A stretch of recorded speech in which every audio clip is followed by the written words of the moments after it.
Sedangkan kami dari kelompok 6 akan membawakan materi mengenai sistem ekonomi demokratis atau disebut juga dengan sistem ekonomi Pancasila. Tapi sebelum itu izinkan kami memperkenalkan diri. Nama saya Andi Aurakarin Salsabila nomor urut 4. Saya Andi Harimurti Safri nomor urut 5. Saya Huswati Yunus nomor urut 21. Saya Kesha Sahra nomor urut 19.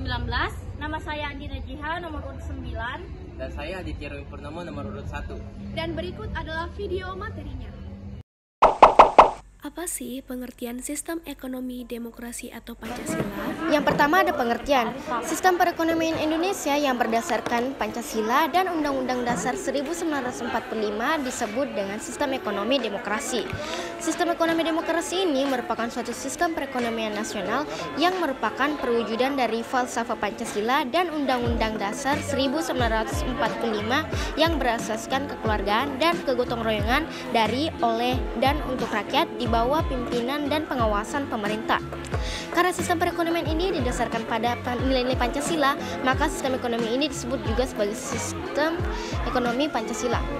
Apa saja sih tujuan dari penerapan sistem ekonomi Pancasila ini? Selanjutnya tujuan. Sistem ekonomi demokrasi atau sistem ekonomi Pancasila ini memiliki beberapa tujuan, yaitu yang pertama, untuk mewujudkan kemakmuran dan kesejahteraan masyarakat. Adapun yang kedua, untuk menumbuhkan perekonomian berdasarkan kegiatan berbisnis. Yang ketiga, untuk menciptakan kestabilan ekonomi melalui banyaknya kesempatan kerja. Hal apa yang membedakan antara sistem ekonomi Pancasila dengan sistem yang lain? Nah, teman-teman, karakteristik yang membedakan antara sistem ekonomi Pancasila dengan sistem ekonomi yang lainnya adalah menganut pada Undang-Undang Dasar 1945 pada pasal 33 ayat 1 sampai 4. Nah, apa sih isi dan bunyinya? Berikut adalah bunyi dan isinya. Pasal 33 ayat 1 berbunyi, perekonomian negara itu disusun sebagai usaha bersama atas dasar asas kekeluargaan. Untuk ayat 2 berbunyi, cabang-cabang produksi yang penting bagi negara dan menguasai hajat hidup orang banyak itu dikuasai oleh negara.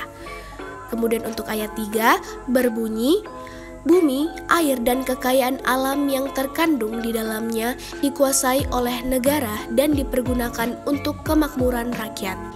Dan yang terakhir, ayat 4 berbunyi, perekonomian nasional diselenggarakan berdasar atas demokrasi ekonomi dengan prinsip kebersamaan, efisiensi, berkeadilan, berkelanjutan, berwawasan lingkungan, kemandirian, serta dengan menjaga keseimbangan, kemajuan, dan kesatuan ekonomi nasional.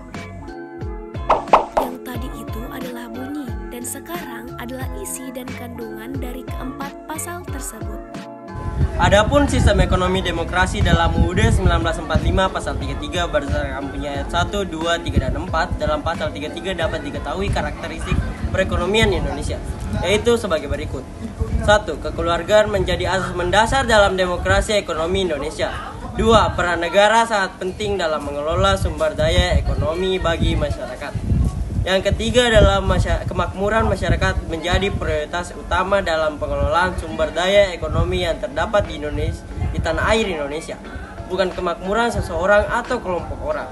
Yang keempat adalah melarang adanya penguasaan sumber daya alam di tangan perorangan atau pihak-pihak tertentu. 5. Perekonomian Indonesia ditopang oleh 3 pelaku, yaitu koperasi BUMN, BUMD, dan BUMS yang akan mewujudkan demokrasi ekonomi yang bercirikan mekanisme pasar, serta intervensi pemerintah, serta pengakuan terhadap hak milik perseorangan.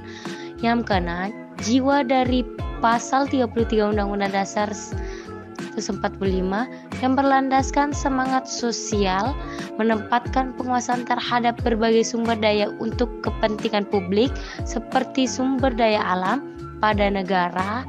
7.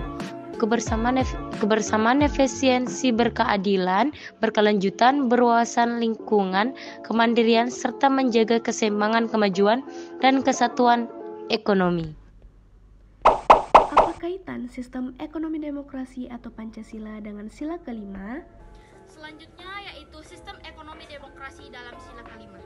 Sistem ekonomi demokrasi memiliki kaitan erat dengan sila kelima. Hal ini dikarenakan sistem ekonomi demokrasi ini menerapkan nilai keadilan yang mencerminkan sila kelima. Nilai keadilan berarti pengelolaan serta pemakaian seluruh sumber daya ekonomi terproses dengan baik dan menimbulkan pemerataan pemasaran sehingga terciptanya kemakmuran dan keadilan bagi seluruh rakyat Indonesia. Apa saja sih contoh penerapan sistem ekonomi demokrasi atau Pancasila ini? Contoh penerapan sistem ekonomi demokrasi atau Pancasila ini adalah 1. Adanya badan usaha milik negara atau BUMN. Keberadaan BUMN di Indonesia ini adalah bagian dari bukti adanya peran negara di dalam pengelolaan ekonomi di beragam sektor. Nah, yang kedua adalah koperasi.